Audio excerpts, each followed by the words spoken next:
The third unit of superposition is interference.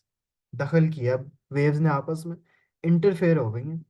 अब इनके जो डिफरेंट वेवलेंथ्स हैं और एम्पलीट्यूड है, ये रिजल्ट करेंगे एक नई रिजल्टेंट बनाने में। कॉम्प्लेक्स वेव बाय कॉम्प्लेक्स से कॉम्प्लेक्स हो जाएंगी। और बड़े इंटरेस्टिंग फैक्ट है कि जब दो वेव्स एक ही टाइप के पास करें, दो वेव डिफरेंट वेवलेंथ की पास करें, but again if you use the principle of superposition after interfering according to principle of superposition, जितनी वेव्स डायफ्रैक्ट हुई, स्प्रेड हुई, आपस में मिली, इंटरफेयर की, अब जो उनकी रिजल्टेंट डिस्प्लेसमेंट बनेगी that would be the sum of the individual waves की डिस्प्लेसमेंट। अगर आप यहाँ पे देखो, interference of sound waves, a simple experiment shows what happens when two set of sound waves meet. Two loudspeakers are connected to a single signal generator and they each produce sound waves of the same wavelength. Walk around the space in front of the loudspeakers. You will hear the resultant effect. And you may also predict that would we hear a sound twice as loud as that from a single loudspeaker? जाहिर सी बात है, अभी देखो ना, speaker ये एक है, ये दो है, दोनों की वेव्स प्रोड्यूस हो रही हैं। एक पॉइंट आएगा, ये और प्रोड्यूस करेगा, ये भी और एक पॉइंट आएगा, दोनों इंटरफेयर कर जाएंगी। अब दो स्पीकर लग गए हैं, मैं एक तीसरा भी ले आऊं यहाँ पे, और इंटरफेरेंस होगी। मेरा जो रिजल्टेंट आवाज आएगी वो बढ़ नहीं जाएगी क्या? Obviously the resultant displacement would be greater. और अगर रिजल्टेंट डिस्प्लेसमेंट ग्रेटर होगी तो मेरा जो एम्पलीट्यूड है that would also be greater. At other points, the sound is much quieter, and the space around the two loudspeakers consists of a series of loud and quiet regions. We are observing the phenomena we know as interference. अब ये interference क्या होता है? It's a formation of points of cancellation and reinforcement. Cancellation क्या है? वो point जहां पे वेव्स आउट ऑफ फेज होंगी, जहां पे वो दोनों वेव्स जो मीट कर रही हैं वो आउट ऑफ फेज होंगी, नॉइस कैंसिल हो जाएगी। रीइंफोर्समेंट क्या है? जहां पे दोनों वेव्स इन फेज होंगी और नॉइस डबल हो जाएगी। अब इन गेट्स में अब बहुत से फर्क होंगे। अगर इंटरफेरेंस के दौरान दो वेव्स बिल्कुल कोहिरेंट है, ये तो मतलब इन फेज है, ये रीइंफोर्समेंट है, ये अच्छा प्रोडक्ट, ये प्लस पॉइंट है। लेकिन अगर उसी इंटरफेरेंस के दौरान अगर दो ऐसी लाइनें जो कि आउट ऑफ फेज हैं एक दूसरे से, तो ये तो आउट ऑफ फेज है। आउट ऑफ फेज का मतलब दिस इज, यहाँ पे नॉइज कैंसिल ही हो जाएगी। आपका प्रोडक्ट ये होगा, स्ट्रेट लाइन वेव है, कुछ भी नहीं है, मेन पोजीशन पे है, जीरो एम्पलीट्यूड है, जीरो लाउडनेस, आवाज ही नहीं आएगी। That is the process of sound cancellation. आपके एयरपॉड्स आते हैं साउंड कैंसिलेशन वाले, आपको कोई बाहर की आवाज नहीं आ सकती, क्योंकि आपके एयरपॉड के अंदर जब दो वेव्स आके मिलती हैं, ठीक है, वो नॉइज कैंसिल कर देती हैं। बाहर वाली वेव आपके गानों वाली वेव के साथ मैच नहीं करती, क्योंकि बाहर से अगर कोई बात कर रहा है आपसे और आपके गाने, वो दोनों वेव्स हमेशा आउट ऑफ फेज होंगी। उसके अंदर ऐसे वाइब्रेशंस प्रोड्यूस होती हैं that the two waves are going to be out of phase, और आपको नॉइज सुनाई नहीं देगी। That is known as noise cancellation. Now the sound waves from two loudspeakers combine to give an interference pattern. This experiment is done outside so that reflection of sound does not affect the results as well. यही interference अगर हम ripple tank में देखें between water waves, दो water waves को आप slit के through गुजारो, दोनों डायफ्रैक्ट होंगी, दोनों बार वाइब्रेट होंगे, एक एक डिपर जो है, एक एक डिपर वाइब्रेट करेगा, दोनों डिपर जो हैं वो वेव्स प्रोड्यूस करेंगे, और एक पॉइंट पे वो इंटरफेयर भी करेंगे। यहां से अब आप देखोगे हर पॉइंट पे you are going to observe an interference pattern, एक सर्कुलर पैटर्न, जहां पे use plane waves passing through two gaps in a barrier, और वो फिर एक इंटरफेरेंस पैटर्न प्रोड्यूस करती हैं सच एज दिस। अब यहाँ पे कुछ पॉइंट्स होंगे which are going to be in phase, फिर कुछ पॉइंट्स होंगे that are going to be out of phase. In phase वाले पॉइंट्स का जो रिजल्टेंट होगा वो ऑब्वियसली ज्यादा होगा, आउट ऑफ फेज वाले पॉइंट्स होंगे उनका जाहिर सी बात है कैंसिल हो जाएंगे। We going to see that कि हाउ कैसे रीइंफोर्स ये कैंसिल हो जाते हैं। So a ripple tank can be used to show how the two sets of circular ripples also combine. Look at this, यहाँ पे भी तो इंटरफेरेंस पैटर्न्स बन रहे हैं।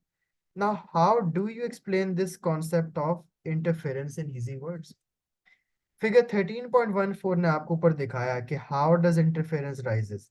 हमने देखा कि चलो यार दो स्लिट्स ले लो, ठीक है, दो स्लिट्स ले लो, ये ये चलो इसको और स्प्रेड हुई, ये भी और स्प्रेड हुई, ये और स्प्रेड हुई, तो ये भी और स्प्रेड हुई। यहां से अब आप देखो कि इंटरफेरेंस स्टार्ट हो चुकी है ये कौन सा एरिया है? This is the area where the interference has now started. अब इस इंटरफेरेंस में दो टाइप्स हो सकती हैं, या तो वो वेव्स इन फेज होंगी या वो कुछ पॉइंट पे आउट ऑफ फेज भी होंगी। जरूरी नहीं कि सारी हर पॉइंट ही इन फेज हो। ये वाले शायद इन फेज हो, ये वाले ये आउट ऑफ फेज हो, यू नेवर नो। ठीक है, वो तो हम आगे देखेंगे कैसे पता लगता है। Now the loudspeakers in figure 13.1 are emitting waves that are in phase because both of them are connected to the same signal generator. At each point in front of the loudspeakers, waves are arriving from the two loudspeakers, and at some points, the two waves arrive in phase, in step with one another, with an equal amplitude. The principle of superposition predicts that the resultant wave has twice the amplitude of a single wave, and we hear a louder sound. अब कभी कभार क्या होगा, कुछ point पे you are going to hear a louder sound. उस louder sound का क्या मतलब है कि दो इन फेज वेव थी, मिली, उन्होंने एक बहुत बड़ा रिजल्टेंट प्रोड्यूस किया। At other points, something different happens. Two waves arrive completely out of phase. वहां पे आप सुनोगे ही नहीं कुछ। क्यों? नॉइस कैंसिल हो जाएगी। रिजल्टेंट वेव का जो एम्पलीट्यूड होगा वही जीरो होगा। यहाँ पे you are going to expect silence. At other points again, the waves are neither perfectly out of step nor perfectly in step. तो there's a mix. कहीं पे इन फेज है, कहीं पे आउट ऑफ फेज है। इन फेज वाली होंगे तो obviously you are going to have more resultant amplitude. Out of phase होंगी तो आपके पास एम्पलीट्यूड जीरो हो जाएगा।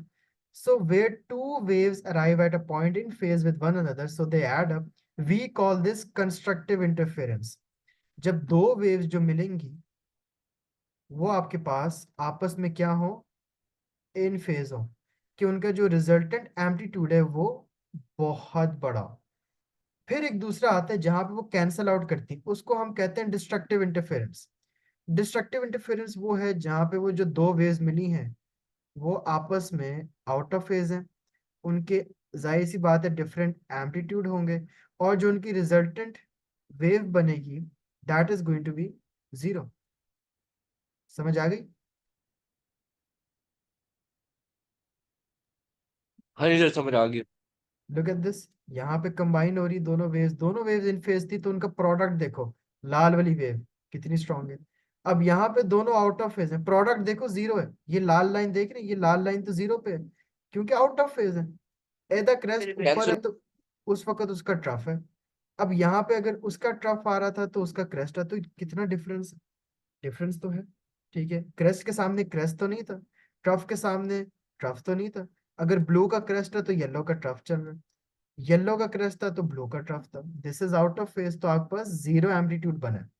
यहाँ पे दोनों के क्रेस्ट क्रेस्ट मीट किए, ट्रफ ट्रफ मीट किए, बिल्कुल एक दूसरे के ऊपर है, अगर आपको क्लियरली नजर आ रहा है तो उनका रिजल्टेंट ऑब्वियसली बहुत बड़ा था। समझ आ गई? जी सर, समझ आ गया। फिर आती है waves of different amplitude. Let's say इसका वन था और येलो वाली का टू था, तो जो रिजल्टेंट बनेगा वो तीन का होगा। तो तीनों हमने देखे। ए आपको दिखा रहे constructive interference with the waves were in phase with each other. B part आपको डिस्ट्रक्टिव इंटरफेरेंस दिखा रहा है and depending on the phase difference between them. C part आपको क्या दिखा रहा है कि दोनों वेव्स इन फेज तो हैं, ठीक है, ये भी इन फेज है, ये भी इन फेज है, लेकिन उनके एम्पलीट्यूड फर्क है। यहाँ पे क्या था, अगर पार्ट ए की बात करूं, both of them were in phase, ठीक है, और दोनों के एम्पलीट्यूड भी सेम थे। कितने थे? कंस्ट्रक्टिव। एग्जैक्टली exactly, ये कंस्ट्रक्टिव है। ठीक है, इसका एम्पलीट्यूड क्या था, टू, इसका भी एम्पलीट्यूड क्या था, टू, मिलके क्या बना, फोर। ठीक है, अच्छा, ये वाला क्या था, इसका भी एम्पलीट्यूड टू है और ये जो डिस्ट्रक्ट। दूसरी वेव है उसका भी एम्पलीट्यूड टू है लेकिन डिस्ट्रक्टिव है, तो जीरो। तीसरी एग्जाम्पल क्या है, तीसरी भी कंस्ट्रक्टिव है, ठीक है, लेकिन फर्क क्या है कि एक, ये भी कंस्ट्रक्टिव इंटरफेरेंस है, बट फर्क ये है, how do I know it's constructive interference, crest के सामने क्रेस्ट आ रहा है, ठीक है, ट्रफ के सामने ट्रफ आ रहा है। फर्क क्या है कि एक का वन है एम्पलीट्यूड और दूसरी का टू है, हुआ ये भी कंस्ट्रक्टिव है, लेकिन जिन दो वेव्स हुए दोनों इन फेज थी but they had different amplitude, तो प्रोडक्ट आपके पास थ्री आया। समझ आई? हाँ जी सर। तो पहली एग्जांपल है कंस्ट्रक्टिव की, आखिरी भी कंस्ट्रक्टिव की, बीच में ये एग्जांपल है डिस्ट्रक्टिव की। So how can we explain the interference pattern observed in a ripple tank? ठीक है. Look at, if you look at comparing 13.5 and 13.3, 13.5 shows two sets. ये इसकी बात हो रही है, two sets of waves setting out from their sources. At a position such as A, ripples from the two sources arrive in phase with one another and constructive interference occurs. अब point B पे क्या होगा, अब ये देखें, जो point A है, यहाँ पे यू कैन सी कि दोनों जो हैं वो अलाइन कहाँ पे करें, ये देखें, ये ये जो सारे हैं पॉइंट्स, ये वाले पॉइंट्स, ये क्या हैं सारे, these are all in phase. Point B लेकिन क्या है, पॉइंट बी ऐसा है जहां पे they are coming anti-phase. That point they are coming out of phase from each other. मतलब कि वो आउट ऑफ फेज मिल रहे हैं. आउट ऑफ फेज जब भी मिलेंगे it's going to be destructive interference. तो वो हम फिर नेक्स्ट लेक्चर में देखेंगे.